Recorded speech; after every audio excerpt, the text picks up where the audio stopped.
Vamos, não precisa ter medo. Esse é o tema dessa manhã. Gente, estou muito feliz com o encontro que nós fizemos aqui, né, na semana passada, que as mulheres coordenaram tudo. Que Deus abençoe vocês.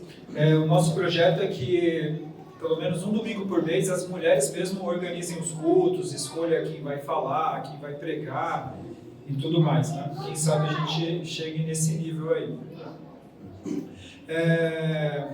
Hoje está com a gente o Lucas, acho que algumas pessoas já devem ter visto ele aqui alguma vez. Cada vez que ele vem, ele estica um pouco mais, ficou um tempo sem vir, né? O Lucas, ele nos ajudava lá atrás, quando nós estávamos no modelo virtual. Ele tirava todos os vídeos que estavam no GTV, que chama? Que estavam no GTV do Instagram e subia para o YouTube, né? Por isso que está lá no YouTube aquelas lives que a gente fazia, ele que fazia isso. E aí ele propôs a fazer a filmagem hoje aqui para nós e está aí nos ajudando, tá? Muito obrigado, Lucas, que Deus abençoe sua família. O Lucas, ele é irmão do Vitor, né? Uhum. Que o Vitor trabalha com o Enio, que é amigo nosso aqui também, tá? Seja bem-vindo aí. Ô Elvis, você consegue uma água lá para mim? Você não filma nada disso por enquanto, tá? Bem caseiro o negócio aqui, né, gente? Mas isso que é bom, né? A gente não precisa de tanta formalidade, né? Estamos na casa do Pai, né? Estamos na casa do Pai. O tema dessa manhã, que eu tive um insight assim, para a gente ter, chama-se Um Galo Sozinho Não Tece Uma Manhã. Tá?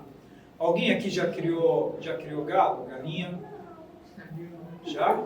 O Luciano? Uma galinha. Galo de guarda. Caramba, hein? Muito tempo atrás. Eu lembro que meu pai também. Meu pai veio de Minas, aí trouxe um pouco da roça com ele, né? O Racionais fala, né, que a gente sai da favela, mas a favela não sai da gente.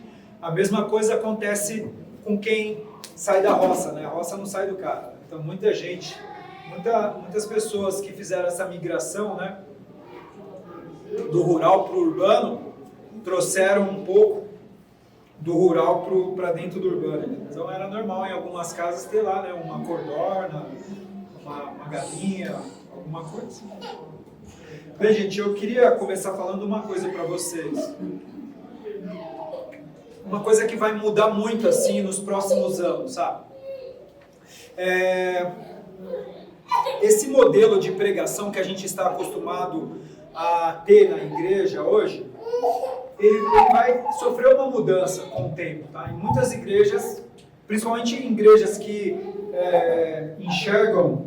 O Elvis quer que eu teste um microfone novo aqui, tá? Ele comprou esse microfone aqui para nós a semana retrasada, né, Elvis? Vamos ver se fica melhor. Então, esse modelo de pregação que a gente tem hoje na igreja, em que você tem a figura de um pastor, alguém que está falando atrás de um púlpito, no microfone, normalmente com terno e gravata, né? E a pregação dele é uma pregação com um raciocínio linear. Isso com o tempo vai mudar, porque não é mais assim que a cultura está se comunicando hoje. A cultura está se comunicando de uma outra forma, né? Então, algumas igrejas, com o tempo, vão mudar um pouco a sua forma de comunicação. Então, aquela pregação que nós estávamos acostumados a ouvir, em que um pregador exortava e falava, isso tem muito nexo com nós que somos de berço evangélico, mas isso não tem mais nexo com uma pessoa que nunca frequentou uma igreja. Isso não faz muito sentido para ela, aquele monólogo de um pregador que parece um discurso, sabe? Isso, com o tempo, muitas igrejas vão mudar essa forma de se comunicar. Porque essa forma de comunicação é uma forma de comunicação do século XVI, da época dos reformadores, em que se elogiava muito a oratória do pregador, isso era colocado muito em questão. Então esse modelo vai mudar. E a Urbanova é nova, né? Então a gente quer se adiantar ao modelo da cultura e fazer as coisas um pouco de forma que se comunique mais com as pessoas não cristãos, né? Então, por exemplo, eu às vezes pegar esse banquinho aqui, eu me apoio um pouquinho aqui, já é uma forma de estar se contextualizando um pouco com a cultura. Lembrando uma coisa, gente, Deus não está no formato de nada, Deus está na essência de tudo. Tudo que é essencial, Deus habita e Deus usa aquilo. Mas a forma é só uma forma. Nós estamos fazendo esse encontro aqui num hotel, né? Eu lembro que um tempo atrás eu ia em algumas reuniões de pastores e eles falavam para mim, perguntavam para mim e para o Rodrigo, quando vocês vão para uma igreja? Né? Porque para eles, igreja, para muitos deles ainda é aquele formato tradicional, que tem um endereço, que tem uma placa, né? E veio a pandemia, ninguém mais pôde ir para a igreja, então, né? Sendo que Jesus Cristo a todo tempo fala que a igreja somos nós, né? Então, é necessário nós, como igreja, estarmos atentos aos formatos, né? E o formato, ele pode ser mudado, né? A gente já fez alguns encontros aqui, que nós fizemos uma roda, né? Os formatos podem ser mudados. O que a gente não vai negociar é aquilo que é a essência. E eu até tenho uma crítica, às vezes, em relação ao seminário, né? Apesar de ter ficado quase 5 anos em um. Você entra no seminário, tá? E o Fernando, ele está aqui do lado, ele pretende fazer seminário. Hoje ele está ajudando com as crianças aí. Você entra no seminário e você fica 4 anos lá dentro e corre um enorme risco de quando você sair de lá, você sai de lá preparado para servir uma igreja que já nem existe mais, porque o mundo está mudando muito rápido, né? E as pessoas não estão se atentando a isso. Tem um teólogo chamado Karl Barth, que ele falava assim, que a gente devia fazer a teologia com a Bíblia em uma mão, né, e o jornal do dia na outra mão, porque a gente tinha que se comunicar com o nosso tempo, né? E uma das coisas que eu tenho percebido é o seguinte: a pregação nesse formato de raciocínio linear, de oratória, de monólogo, em que só uma pessoa fala, ela tende a mudar. Principalmente na Urba Nova, vai mudar isso, porque a gente quer estar contextualizado. E o que vai vir é uma fala que não seria um raciocínio linear, seria como um mosaico, né? São diversas camadas em uma só. Então, por exemplo, o que está se comunicando muito com a sociedade hoje? É o formato do podcast. Você tem 2 pessoas que conversam, o raciocínio não é linear, se trabalha diversos assuntos. Isso para mim é difícil, porque eu estava acostumado até uns anos atrás a pregar lá na igreja do Giovanni, de sair de lá com a camisa suada, né, Giovanni? De tanto que você gritava, tanto que você falava, mas não é mais assim a comunicação nos dias de hoje. A comunicação está mudando. Então, a principal comunicação hoje que está fazendo conexão com as pessoas do nosso tempo, e aí eu volto a falar, não com as pessoas que estão acostumadas com a igreja, com a pessoa que trabalha com você e com outras pessoas. É o diálogo. É como eu estou tentando fazer um esforço enorme agora para conversar com vocês. Simplesmente um diálogo, isso já é suficiente. E não aquela pregação, amados irmãos, eu quero que vocês abram a Bíblia, sabe? E a todo tempo, a minha vida inteira, a gente tem pregado assim, mas o que tem encontrado um lugar no coração das pessoas que não são de berço evangélico é esse diálogo. E aí, a pregação de hoje, eu fiz um pouco diferente, né? Ao invés de eu pegar um texto bíblico e fazer uma exposição, tirando pedaços deles ali com aplicações, né, e fazer a pregação. Eu lembro que uma vez, não vou falar o nome aqui porque estamos filmando, mas uma pessoa bem conhecida aqui dos irmãos que vieram para o Policé perguntou para mim assim, qual que é a diferença de uma pregação para uma palestra? Eu falei, para mim é igual. Aí esse pastor falou para mim, não é. Na pregação Deus fala, na palestra o homem que fala. Não faz sentido. Deus está se comunicando de diversas formas. Agora o Daniel aqui saindo daqui falando, vamos, não tenha medo, né? Deus está se comunicando de diversas formas. Como que a gente vai falar que Deus está falando numa pregação, mas não está falando numa outra pessoa que fala num estilo que parece uma palestra, sei lá, usando um PowerPoint, alguma coisa assim? Não faz nenhum sentido isso, né? Jesus Cristo fala que o vento sopra onde quer, da forma como quer, né? Então, Deus não restringiu assim, ó, eu falo só naquela pregação, daquele jeito, com aquele pregador, naquele estilo e tudo mais, né? Uma das alegrias que eu tive na Urba Nova, já tive muitas, mas a gente fazia um culto na casa do Enio, né? que se chamava, o encontro que a gente tem, quem sabe a gente volta, se chamava Gerão. Significava grupo de encontro ao redor da mesa. Em vez de fazer aquele culto no lar, que muitas vezes a gente levava até microfone para as casas das pessoas, a gente colocava uma mesa, sentava todo mundo em volta da mesa, vocês chegaram aí, né? E aí a gente abria a Bíblia ali e fazia um estudo ali em volta da mesa, cara. Poderosíssimo isso, né? E uma vez estava lá o João Pedro, bem no início, e o Enio falou, esse daqui é o pastor lá da minha igreja, tal, apresentou eu pro João Pedro. Eu acho que o Enio zoa muito com o João Pedro, ele falou, não é pastor, né, cara? Olha como que o cara tá aí, né? E aí um dia eu estava ministrando a ceia e o João Pedro estava aqui e falou, pô, cara, é verdade, você é pastor mesmo, né? Então isso daí para mim foi uma alegria, sabe? Porque Jesus Cristo, ele era mais um no meio da multidão. Tanto é que ele precisou, né, os guardas ali dos sacerdotes precisaram fazer um acordo com Judas, falando assim, ó, Judas, a gente olha a multidão e não sabe quem é esse mestre de vocês. Então eu preciso da ajuda de vocês. A gente vai chegar lá onde todos estão, você dá um sinal para nós. Aí Judas falou, beleza, aquele que eu beijar vai ser ele. Então Jesus Cristo estava ali, ó, misturado com todo mundo, sabe? Hoje é fácil a gente perceber quais são os pastores de algumas igrejas, né? Que é uma igreja de um pastor amigo meu, ele é como se fosse da filial, né? Tem a sede, ele falou assim, na sede, os diáconos vão na frente, seguram o elevador para o pastor entrar sozinho, para subir para o templo, porque ele não gosta de entrar com mais ninguém. Então, é fácil perceber quem são os pastores aí. Eles estão, às vezes, com segurança, o melhor carro é o deles. Mas Jesus Cristo estava misturado com o povo. Né?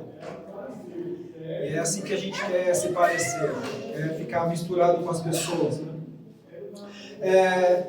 Gente, pensa o seguinte, ó. Olha como que o modelo não interfere em nada. Pensa o seguinte, ó. Enquanto na história, por exemplo, na Grécia Antiga, enquanto você tinha Sócrates, o aluno dele, Platão, depois aquele que substituiu Platão, Aristóteles, enquanto esses caras estavam ensinando os seus alunos, enquanto esses filósofos todos, na época da Grécia Antiga, estavam ensinando os seus alunos com argumentos teológicos, na Palestina, Jesus Cristo estava ensinando os seus discípulos contando histórias. Pensa nisso. Olha como que é diferente a coisa. Enquanto os filósofos ensinavam os seus alunos com argumentos filosóficos complexos, né? Difíceis de ser entendíveis, Jesus Cristo estava contando história. Lucas 15, por exemplo, ele conta uma historinha. Olha, uma mulher, olha como isso é comum, Freire. Uma mulher varria o chão procurando a moeda que tinha perdido. E aí ela encontrou a moeda, ela foi lá, chamou as amigas e falou, olha, achei a dracma perdida, vamos festejar comigo. Enquanto os filósofos estavam todos eles construindo argumentos fortíssimos de filosofia. Jesus Cristo estava contando história, né? E aí eu queria contar algumas histórias hoje, sabe? Porque eu acredito nisso. Eu acredito no poder das historinhas. Porque esse foi o método de ensino de Jesus. Tem um teólogo que ele dizia assim, eu até conversei com o Elvis isso essa semana, ele dizia assim, Jesus Cristo não foi teólogo, ele foi pedagogo, né? Porque ele ensinava as pessoas através de maneira simples, através de histórias. Tá? E eu vou contar uma historinha aqui de um cara que gosta muito de contar história, que é o Rubem Alves, para a gente já ficar sincronizado aqui com o tema. Um tema é um galo sozinho, não tece uma manhã. O Rubem Alves diz assim em um livro dele, contando uma história. Era uma vez um galo que acordava bem cedo, todas as manhãs. E esse galo dizia para a bicharada do galinheiro, vou cantar para fazer o sol nascer. E aí ele subia no telhado, estufava o peito, olhava para o nascente e cantava e ficava esperando. Dali a pouco, uma bola vermelha começava a aparecer até que se mostrava toda acima das montanhas, iluminando tudo. O galo, então, voltava para o galinheiro orgulhoso e dizia para os demais, eu não falei? Então, Rubem Alves conta essa historinha para nós. Então, um galo chegava para o galinheiro todo e dizia, olha, vou subir lá no telhado para cantar para o sol nascer. E o galo subia, estufava o peito, cantava lá, esperava o sol nascer, descia orgulhoso e falava para o galinheiro: eu não falei para vocês que eu ia cantar, ia fazer o sol nascer? E aí tem um outro poeta que, dialogando com essa história do Rubem Alves, um poeta que chama João Cabral de Melo, ele que fala essa frase que eu coloquei no banner, que diz assim: um galo sozinho não tece uma manhã, ele precisa de outros galos. Então, ele está dizendo o seguinte: se esse galo está pensando que é ele que faz o sol nascer, na verdade ele não consegue fazer isso sozinho, ele precisa de outros galos. E no galinheiro é assim, quando um galo canta, é igual bocejar, né? O outro vai e canta junto e fica aquela cantoria, né? Então o João Cabral fala isso: olha, um galo sozinho não tece uma manhã, ele precisa de outros galos. É claro que isso daqui é tudo uma metáfora, o galo não é ele que consegue fazer o sol nascer, né? Mas o João Cabral, ele se embarca nessa história de Rubem Alves, fala: não, mas não é um galo sozinho que faz uma manhã. Um galo sozinho não tece uma manhã. Ele precisa sempre de outros galos. E é isso que eu queria falar com esse tema, sabe? Um galo sozinho não tece uma manhã. Sozinho, a gente não consegue fazer nada. Nós precisamos sempre de outros galos. Eu podia falar para você assim agora: fala para o seu irmão que está do seu lado, você precisa de outro galo.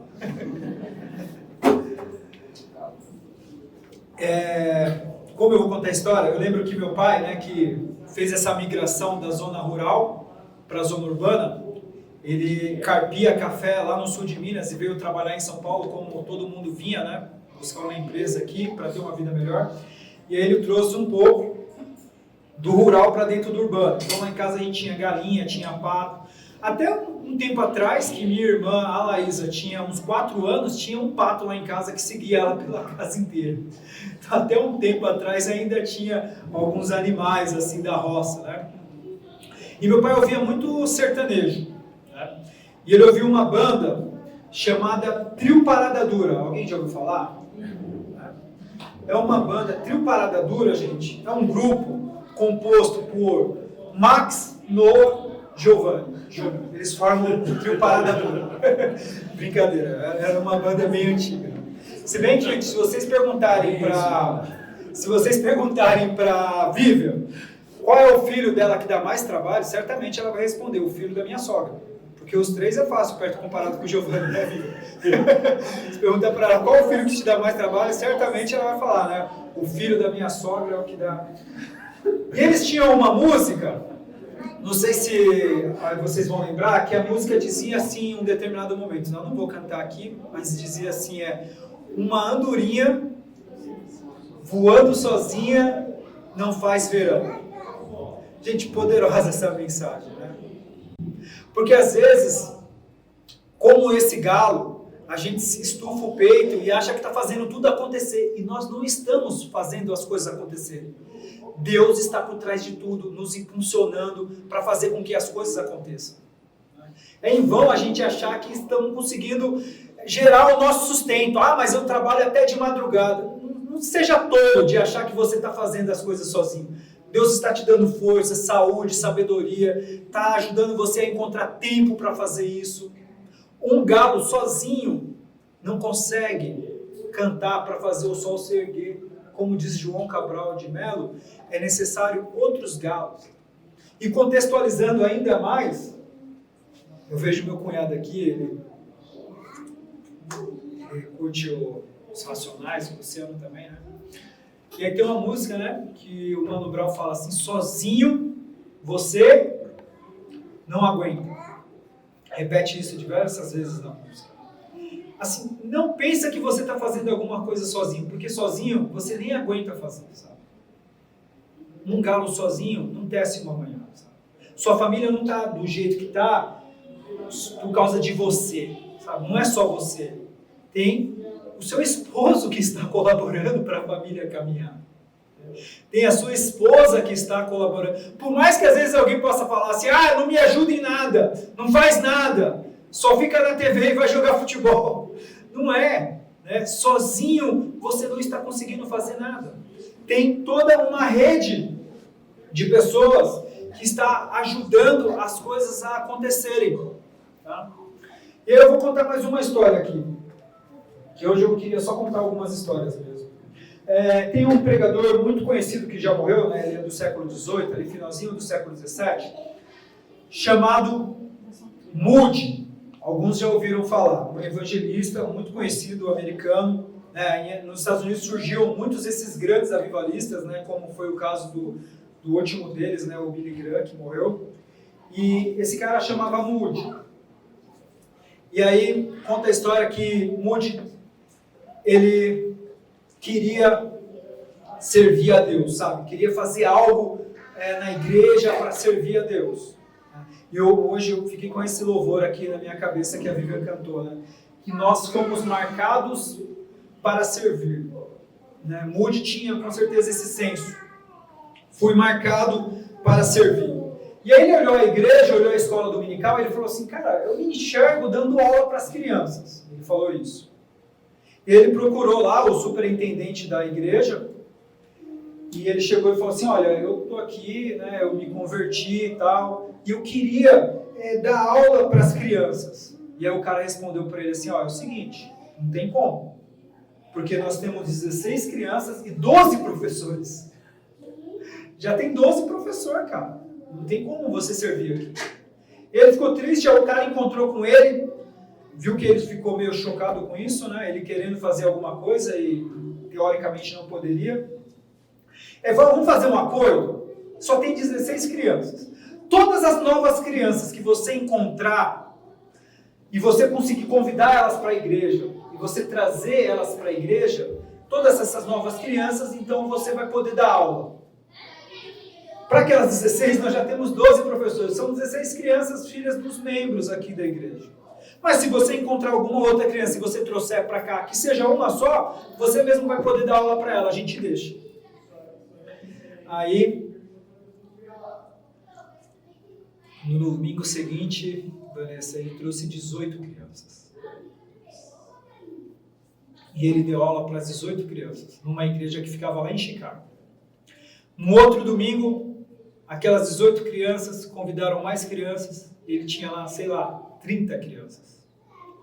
A pessoa líder ali, incomodada um pouco com o que ele estava fazendo, falou para ele assim um dia, ô Moody, tá errado, cara, nossa igreja é uma igreja frequentada por uma sociedade rica aqui de Chicago, você está trazendo essas crianças aqui, elas vêm para cá sem sapato, vêm para cá sem comer, vêm para cá maltrapilhas, mal vestidas, né? Tá complicada essa situação aqui, né? Isso acontece até hoje, gente. E aí o Moody falou para ela, você só esqueceu de perceber uma coisa. Foi o quê? Realmente elas são pessoas, crianças de rua, tal, de famílias carentes, tal, mas todas elas vêm para cá com fome? Sim. Vêm para cá sem ter uma roupa decente para frequentar? Sim. Mas todas elas vêm com uma alma que precisa ser salva. Ele sabia o que ele estava fazendo. E aí, gente, a igreja teve que se associar a uma escola no bairro, lá em Chicago, para conseguir caber todas as crianças que Moody estava levando. Porque dentro da igreja já não cabia. E muitas pessoas não queriam dar aula para essas crianças. Moody, ele era sapateiro, ele começou a fabricar os sapatos dele por um preço mais barato para ele conseguir dinheiro e ele pagar para os professores darem aula. Porque nos Estados Unidos, pastor é muito mais visto como uma profissão, inclusive, do que somente como um ministério. Então ele arranjava pastores, arranjava professores de escola dominical e pagava para essas pessoas darem aula. E ele começa o ministério dele querendo dar aula na escola dominical, termina o ministério dele enchendo estádios nos Estados Unidos, em diversos cantos dos Estados Unidos, viajando até para a Inglaterra, ele foi também. E essas escolas, conta a história que chegaram a ter 1.500 crianças, que muitas delas ele pessoalmente convidava e levava. Foi tão conhecido isso que as pessoas pensaram depois, até há uns tempos atrás, muitas pessoas pensam ainda, que foi Moody que inventou a escola dominical. Na verdade, a escola dominical já existia, ele só impulsionou esse modelo, né, da escola dominical. E aí uma vez, né, os Estados Unidos nessa época muito cristão, o presidente da época, Abraham Lincoln, quis conhecer Moody, para saber quem é esse jovem que está fazendo tudo isso na igreja. E Abraham Lincoln sai lá da Casa Branca, vai até Chicago, para conhecer um jovem que acreditava que podia mudar a sua cidade a partir das crianças. Pensando na oração que a Luciana pediu aqui. Quanto é importante a gente mirar nas crianças. Um dos nossos maiores desejos de sair daqui era por conta das crianças. A gente quer ser uma igreja que as crianças tenham o seu espaço. Né? E aí, gente, eu contei toda essa história de Moody. Obrigado, Ivanilson. Eu contei toda essa história de Moody, mas esqueci de falar só uma parte, e foi proposital. Um galo sozinho não tece uma manhã. Uma vez, duas senhoras, Giovanni conhece essa história, duas senhoras foram visitar Moody lá na fabriquinha dele de sapatos. E elas chegaram e falaram para ele assim: nós estamos orando pela sua vida. Moody ainda não tinha feito nada, ainda não tinha vontade de dar aula na escola dominical, não tinha feito nada. Essas duas senhoras chegaram para ele e falaram: nós estamos orando pela sua vida. Ele achou um absurdo aqui. Orando pela minha vida eu não preciso, eu sou um empresário, eu ganho bem, eu estou indo na igreja agora, não preciso orar pela minha vida, eu já me converti. Elas responderam assim: não, nós estamos orando pela sua vida, para que a sua vida seja cheia do poder do Espírito de Deus, para que você seja capacitado a cumprir a obra que Ele tem para você. Antes de Moody dizer para aquela pessoa: olha, eu queria dar aula para a escola dominical, duas senhoras oravam pela vida dele. Como Moody agora vai ver a sala cheia de crianças e ele vai poder, de alguma forma, dizer: olha, eu fiz isso. Né? Sendo que havia duas senhoras que orou pelo seu ministério até o fim da sua vida. Então, um galo sozinho não tece uma manhã. A gente sozinho não vai conseguir fazer muitas coisas. Nós fizemos diversas ações aqui na Urbanova. Né? Como quando começou a pandemia, nós tínhamos um recurso financeiro que estava sendo guardado para quando nós fôssemos sair do lugar. E aí eu cheguei para o Rodrigo e falei: Rodrigo, a gente não precisa mais daquele recurso, nós já saímos de lugar. Nós queríamos sair do hotel, nós já saímos, nós estamos todo mundo em casa agora. Então vamos pegar esse recurso que nós temos e vamos abençoar as pessoas. E a gente distribuiu, sei lá, coisa de 60 cestas básicas, 100 cestas básicas, não sei ao certo, mas foram muitas cestas básicas. Alguns irmãos aqui ajudaram e sabem disso. Inclusive o Silvano também, nós mandamos cesta básica para o projeto dele também. O Juninho esteve com o Silvano distribuindo algumas cestas em Guarulhos. Uma vez eles mesmos se juntaram e fizeram, mas outras vezes a Urbanova enviou para ele um caminhão cheio de cestas. Por que nós fizemos isso? Porque nós éramos muitos. Como assim muitos? Nós sempre fomos 15, 20, mas isso é mais forte do que um, irmãos. Isso é mais forte do que dois. Por isso que é importante a comunidade. Né? Agora mesmo, em janeiro, a enchente veio lá, né, na Bahia, arrebentou lá com o sul da Bahia lá. A Urbanova também pegou lá R$1.000 que nós tínhamos e enviamos para o João Pedro que estava lá. Ele comprou remédio, comprou fralda, comprou cesta básica. Agora, talvez se fosse só uma pessoa, será que ela teria esse dinheiro para poder abençoar? A gente tem tanta conta, a gente tem tanto compromisso financeiro, mas por conta de nós sermos mais do que um, sabe? A gente conseguiu fazer isso.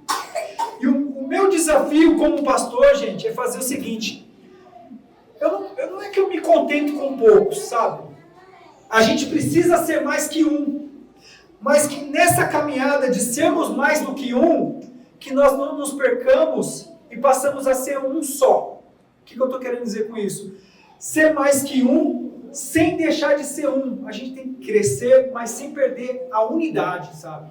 Porque é melhor nós sermos 15 aqui, como no culto passado, em que todo mundo estava envolvido, ajudando, fazendo alguma coisa, do que a gente ser uma igreja de 1.000 pessoas, como a igreja do tio da Carol, o Troia, que ele falou que ele chegou para o pastor da igreja e falou assim: eu queria fazer alguma coisa na igreja, sou novo, estou chegando aqui. E o pastor falou para ele: a gente vai ter um concurso para ver quais são os...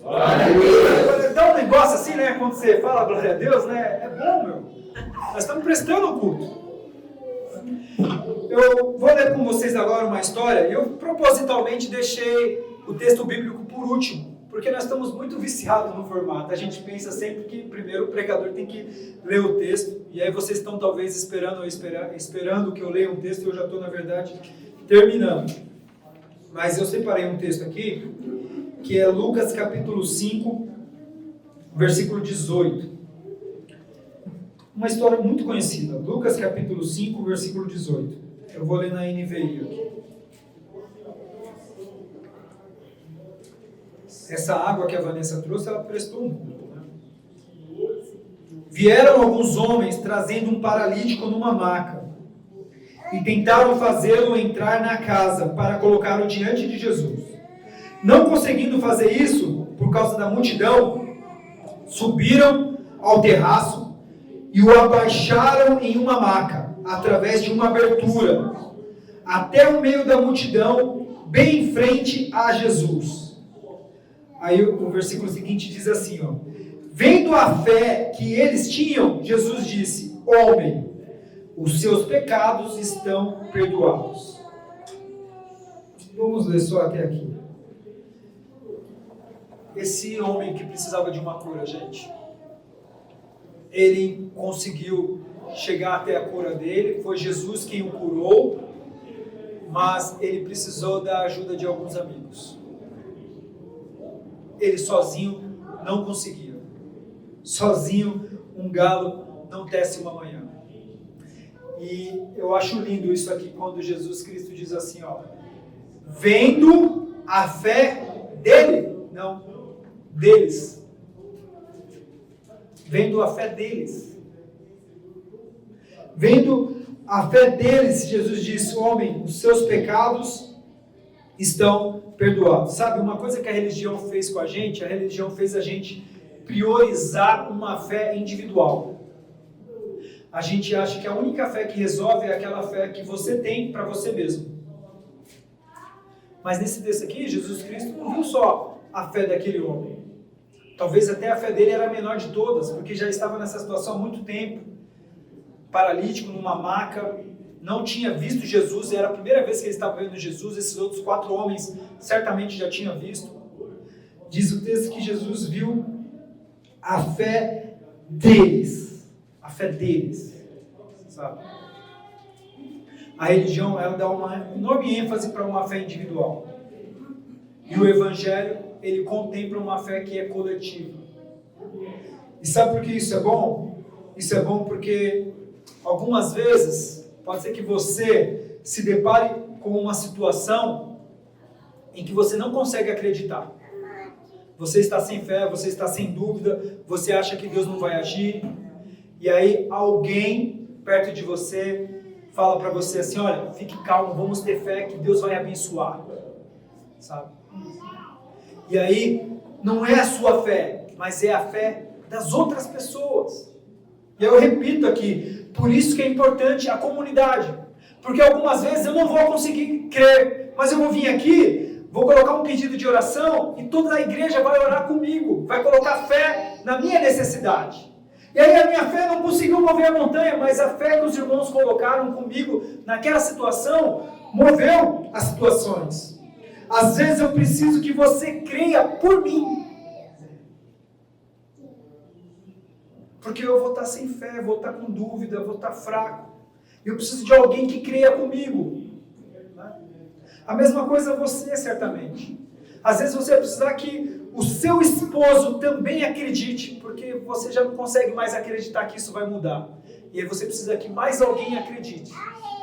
E a igreja está aqui para acreditar que Jesus Cristo tem poder para fazer tudo aquilo que você precisa. E quando você acha que eu não tenho fé que isso ainda vai acontecer, nós estamos aqui juntos para acreditarmos juntos.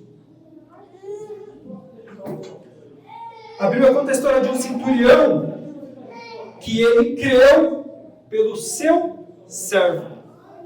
O servo dele não estava crendo em nada. O centurião foi lá e creu que se Jesus Cristo dissesse só uma palavra, aconteceria.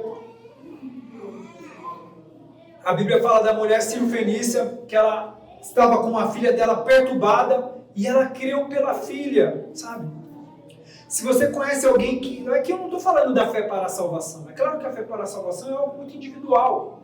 Mas eu estou falando da fé que nós precisamos ter para acreditar que Deus está operando em nossas vidas.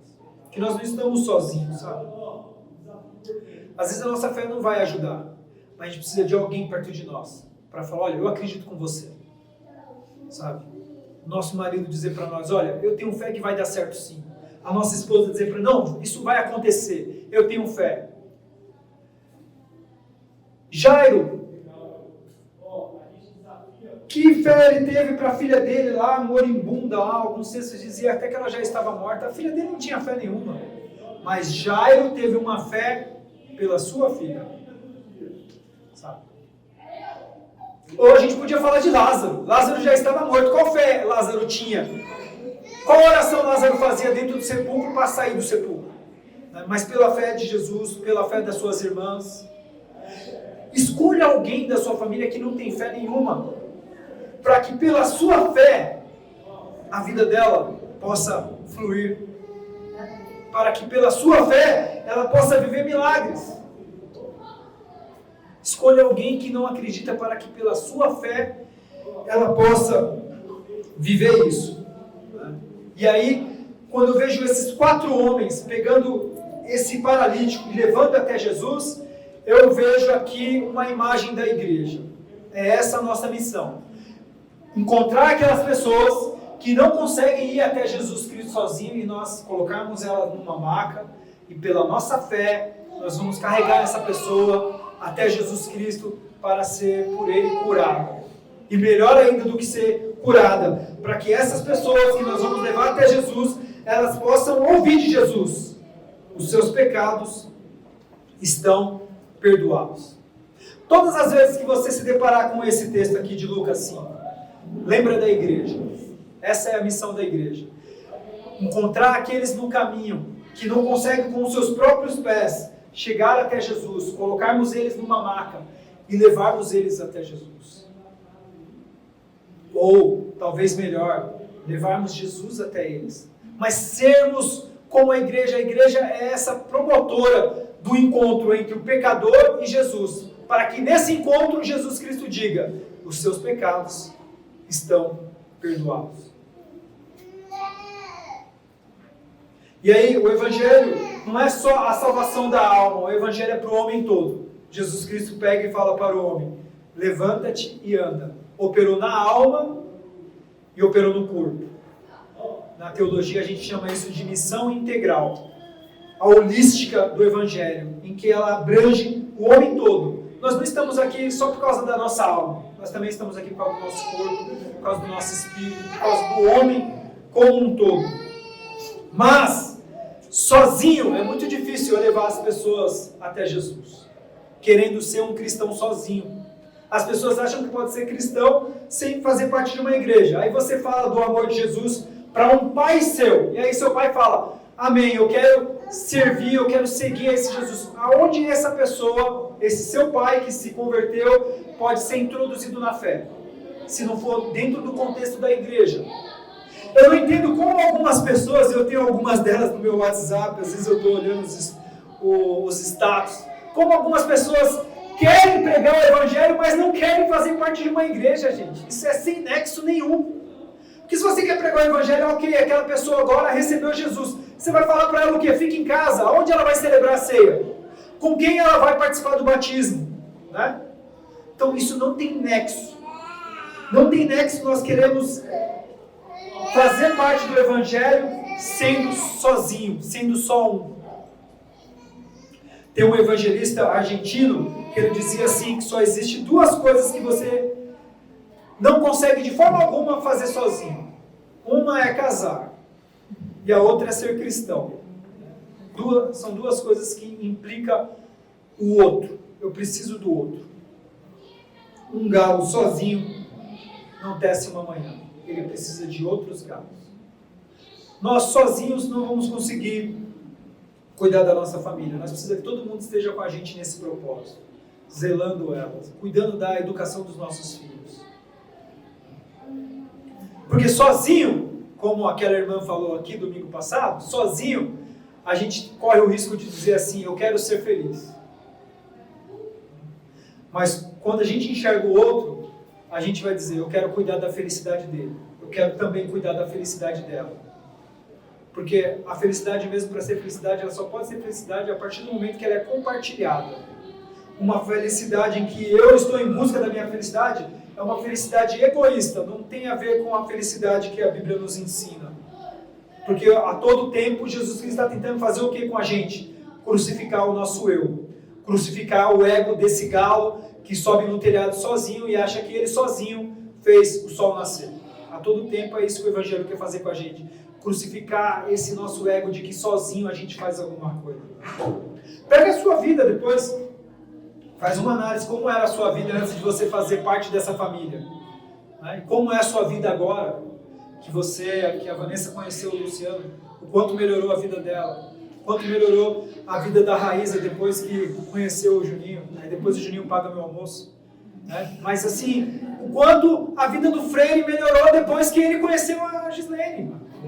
Amém, Freire? Porque não é sozinho, gente. Não é só com a fé do Freire. É com a fé da Letícia também, que acredita que aqueles pão de mel vão viajar o mundo. É nisso que eu creio, gente. É nisso que eu creio. E é isso que eu preciso. Não é só a minha fé. Eu preciso que às vezes vocês acreditem na Arroba Nova por mim, porque às vezes eu acho que não vai dar em nada. E eu estou aqui também para ouvir muitas vezes o pedido de orações de vocês e falar, eu acredito nisso por vocês. Amém? Vamos fazer uma oração? Fique de pé aí, já ficou bastante tempo sentado. Para ver que eu falei mais do que eu queria. Eu cheguei um pouquinho. Coloca a vida do meu primo em oração. Como que ele chama? O Isaías. Isaías? Vamos orar. Tem essa questão, né, que a gente falou de fé. E a minha família está muito abalada, mas também com muita fé, né? Que nós somos uma família cristã. E tão longe, né? Ele está, todos aqui estão orando e tendo fé pelo milagre, né? Amém. Porque a gente sabe que o câncer é aquele seu primo dos Estados Unidos? É. Acho que é no pâncreas, né? Que ele descobriu. Isso aí é metástase, né? Sim, Foi vamos no orar. estômago e agora ele vai começar o tratamento da quimio quarta-feira. Então, para Deus continuar fazendo um milagre aí, né? Amém. É isso, gente. Nós queremos ser uma igreja de um pelos outros, né? Vamos orar pelo Isaías. Hoje para nós está muito fácil aqui, para muitos de nós, vamos chegar em casa, a macarronada de domingo. Mas imagina uma família que tem uma pessoa, né? E nós somos melhores do que eles? Não somos. Bondoso Deus, nós queremos fazer coro, Pai, com a fé da família da Vanessa, que acredita no milagre que o Isaías precisa, Pai. Que acredita no milagre da cura do câncer, Pai. Nós somos aqueles que têm esperança, Pai. Nós acreditamos em milagres. Nós acreditamos que o Senhor é o mesmo ontem, hoje e eternamente. Que o Senhor cura, que o Senhor possa ministrar uma cura na vida desse homem agora, Pai.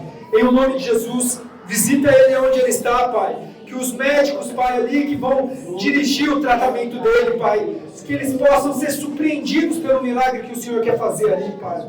Nós pedimos de agora, Senhor Deus, e sempre pela vida do Isaías, Pai. Cuida desse moço, Pai, em nome de Jesus, Senhor. E, Senhor Deus, nós te pedimos agora também a capacitação, Pai, para nós crermos pelos que não conseguem acreditar, Pai. Que nós sejamos desses, Pai, que acredita pelo outro, Pai. E nós também pedimos, Pai, para que quando nós estivermos fracos na fé, duvidosos, alguém nos abrace e diga, olha, eu creio por Ti. Eu oro por Ti, Pai. Nós queremos ser dessas pessoas, Pai, que encontram, Senhor Deus, os paralíticos espirituais e carregamos eles ao encontro contigo, para que nesse encontro o Senhor diga a eles, os seus pecados estão perdoados. Levanta-te e anda, Pai, em nome de Jesus, Senhor.